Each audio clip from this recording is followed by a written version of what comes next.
ईशांकाच्या आजी आजोबांनी गावाकडून खूप साऱ्या गोष्टी आणल्या होत्या. तर आदल्या दिवशी गहू, ज्वारी आणि शेंगा गाडीमध्ये पाठवून दिल्या होत्या. नेक्स्ट डे ते येणार होते. तर येताना मँगो आणलेले, कांदे घेऊन आले होते घरच्या शेतातली, आळूची पानं आणि कढीपत्ता, लिंब हे घरचं सगळं शेतातलं सामान घेऊन आले. आणि वर्षभरासाठीचं मुगाची डाळ, हरभऱ्याची डाळ आणि साखर, शेंगदाणे, घरी केलेला काळा मसाला, आमच्याकडे याला येसूर म्हणतात, तेही घेऊन आले होते. आता वर्षभर काळजी नाही.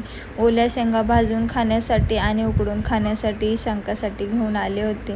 तर मँगोवर मस्तपैकी ताव मारणं चालू होतं. दिवसातून 2 ते 3 आंबे तर सहज खात होती. पण घरचे आंबे गरम असल्यामुळे आधी त्याला थंड पाण्यामध्ये ठेवून मगच तिला खायला देत होते. मस्त आंबा एन्जॉय करत होती. आणि आता स्विमिंगचं वेळ लागले. डक्कू मामा घ्यायचा आणि निघायचं. तर दादासोबत फुल ऑन मस्ती होती ह्या उन्हाळ्या सुट्टीमध्ये. आजी आजोबांसोबत खूप छान सुट्टी एन्जॉय केली. दादासोबत स्विमिंगला गेली. आता मला काही स्विमिंग येत नाही. मी त्यांच्यासोबत गेले होते. त्यांचं काही शूट घेतलं. दादाला खूप छान स्विमिंग यायला लागले आता.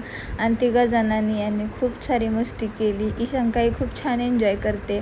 असा दिवस एन्जॉय केला. नेक्स्ट डे त्यांना सगळ्यांना मंदिरात घेऊन गेले होते. आजी, बाबा, ईशांका, दादा खूप धमाल मस्ती मजा केली. तर अशी होती सुट्टी. ईशांकाची पहिली उन्हाळा सुट्टी अशी गेली. खूप छान वाटलं. तर असा होता आजचा व्हिडिओ. भेटूया नेक्स्ट व्हिडिओमध्ये. बाय.